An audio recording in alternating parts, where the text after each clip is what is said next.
Polmoni verdi, prati, boschi e aria fresca. Si parla di Mestre, la città che viene considerata la periferia di Venezia. Ma è davvero solo questo?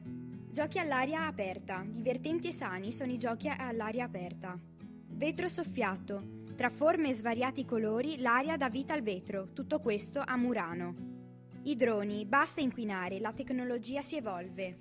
Aquiloni, grazie al vento, energia pulita per tutti.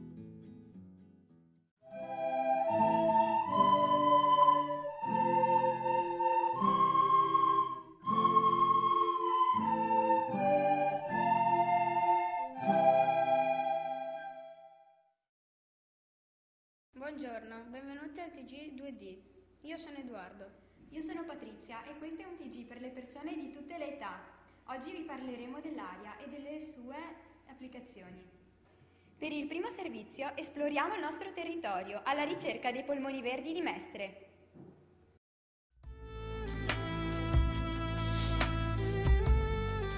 Tutti pensano a Mestre come una città solo antropica, vicino a Venezia, con quartieri dormitori ed industrie inquinanti. E se invece vi dicessimo che molte sono le aree verdi? Andiamo alla scoperta dei polmoni della città, iniziando il nostro viaggio con il Bosco di Mestre, un progetto nato nel 1984 da un ampio movimento ambientalista.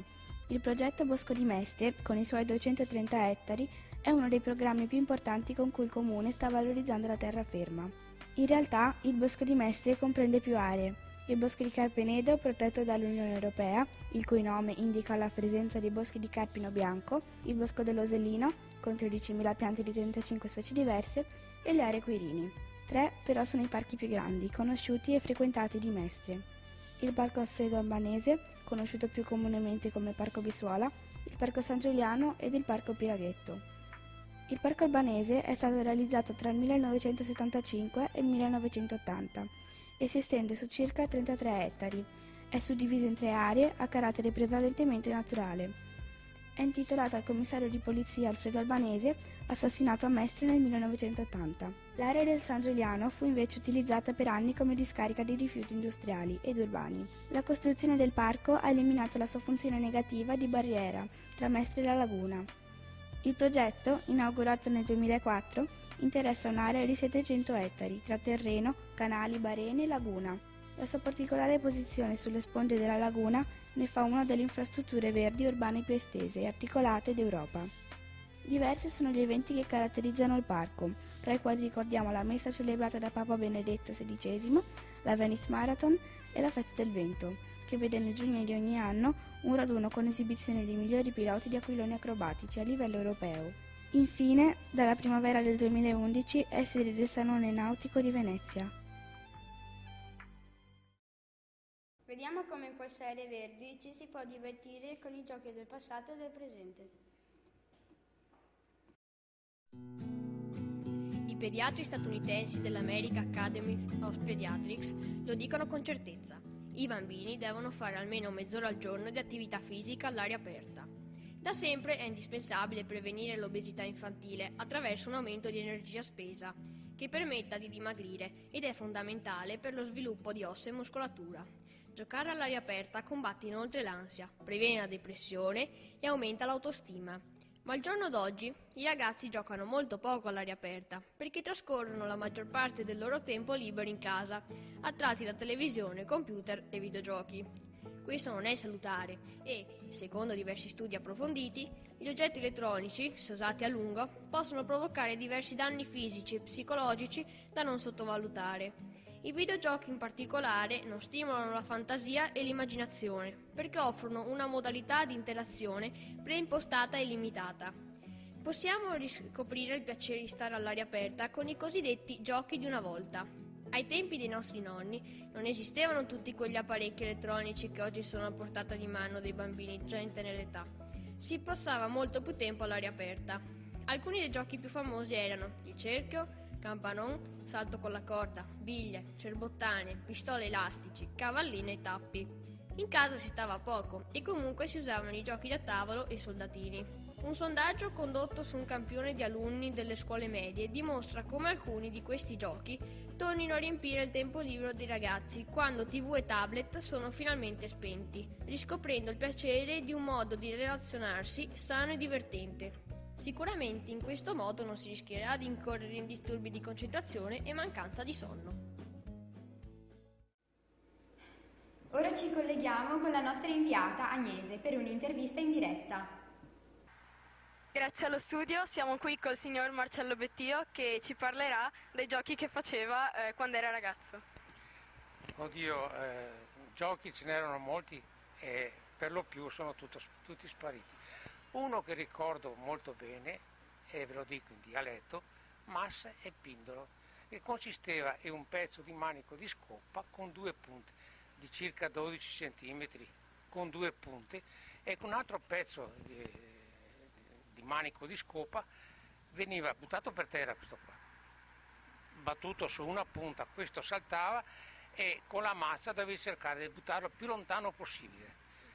L'avversario cercava a sua volta di ributtarlo indietro e buttarlo dentro la tana che avevamo, un quadrato che avevamo. Ecco, tutto il gioco che finiva così, vinceva chi riusciva a buttarlo dentro nella tana. Grazie mille signor Marcello Bettio, ridiamo la linea allo studio.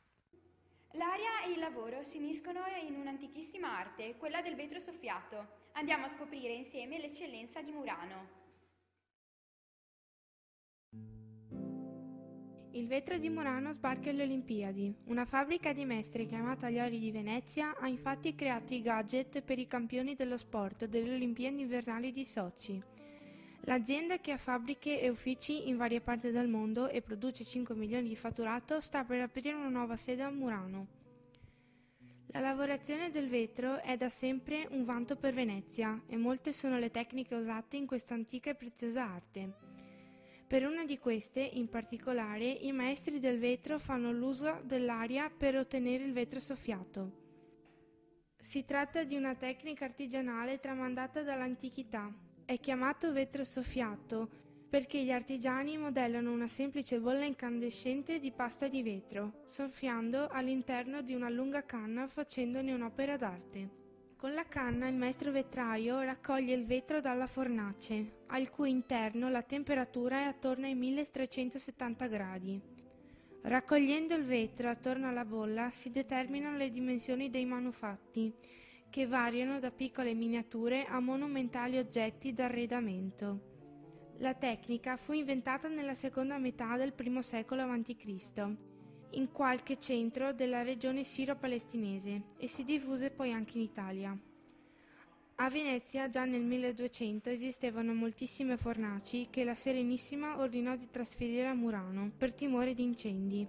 Venezia si era accaparrati i migliori artisti vetrai del mondo e ne era gelosissima, allora come oggi. Solo con l'uso dell'aria soffiata e di alcuni semplici strumenti i maestri vetrai sanno creare veri capolavori che oggi sono certificati da marchi di garanzia. Murano, chiamata l'isola del vetro, infatti vanta oggi un suo marchio, un simbolo che qualifica con certezza che il vetro è stato fatto a mano e non in fabbrica.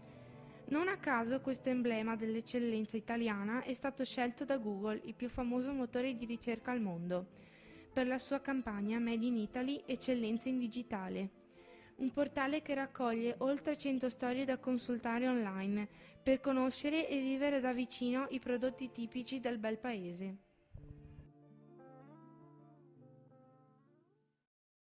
C'è posto per tutti. Arrivano i droni. Vediamo come la tecnologia si può applicare in ambiti inaspettati.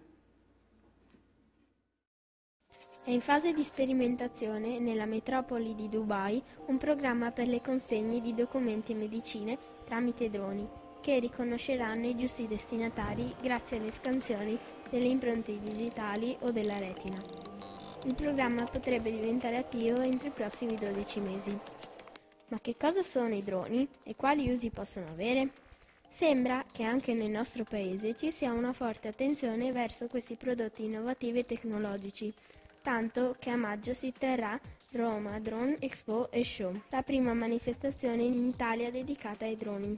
Il nome drone ha origine dal ronzio dei primi modelli, che assomigliava al rumore che fa il maschio dell'ape, il fuco, in inglese appunto drone. Esistono diversi tipi di droni, i più comuni sono gli Airpass, senza pilota con limitate capacità di volo autonomo, controllati da terra con un radiocomando. Inizialmente questi robot vennero usati per scopi militari, ma oggi trovano impiego anche in altri molti settori.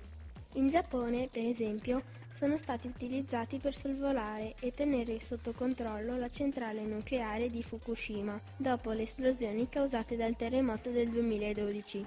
L'azienda DHL chiama Parcelcopter il drone che utilizza come postino per la famosa Amazon, mentre a Shanghai una pasticceria recapita le sue torte a domicilio in modo originale, evitando il traffico con un robot in grado di alzarsi in volo a 50 metri di altezza. Anche in Italia i droni vengono frequentemente usati per monitorare l'Etna o l'inquinamento della Terra dei Fuochi e controllare, con costi limitati, lo stato di degrado dei monumenti. Non sembra lontano il tempo in cui riceveremo le nostre consegne attraverso l'aria, con droni volanti che, come ecologici postini, evitano il traffico riducendo le emissioni nocive e dimezzando i tempi. Un nuovo modo per produrre energia elettrica, attraverso l'aria con uno studio sugli aquiloni. L'idea di ricavare energia sfruttando il vento in alta quota con grandi aquiloni che si librano nel cielo è oggi un po' più vicina alla realtà.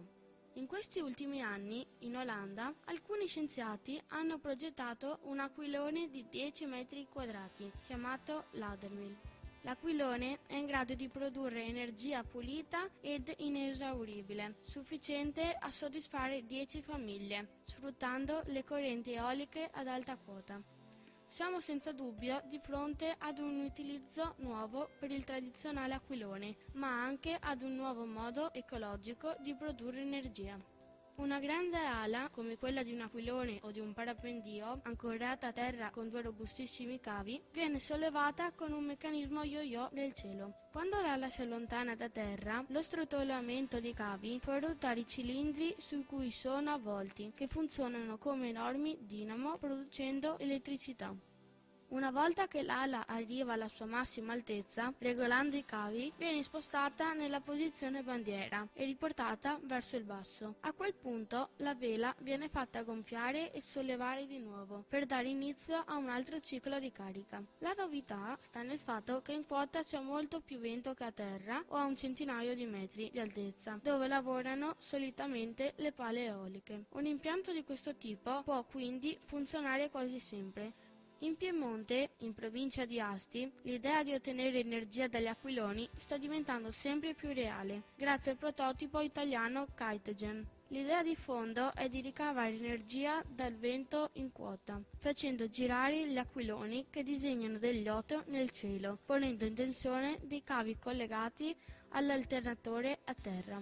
I metodi di generazione di energia dal vento sono nel loro insieme una forma di tecnologia pulita, senza emissioni di sostanze nocive come l'anidride carbonica e la cenere. Rispetto all'eolico normale, inoltre, vi è un minore costo dell'energia prodotta e di conseguenza risultati migliori in termini di bilancio energetico. La speranza è che la ricerca sull'impiego degli aquiloni per la produzione di energia porti presto l'Italia all'avanguardia nel settore delle energie alternative. Abbiamo visto l'importanza dell'aria e concludiamo il nostro TG2D con un invito a preservare questa risorsa. Grazie per averci seguito e buon proseguimento di giornata.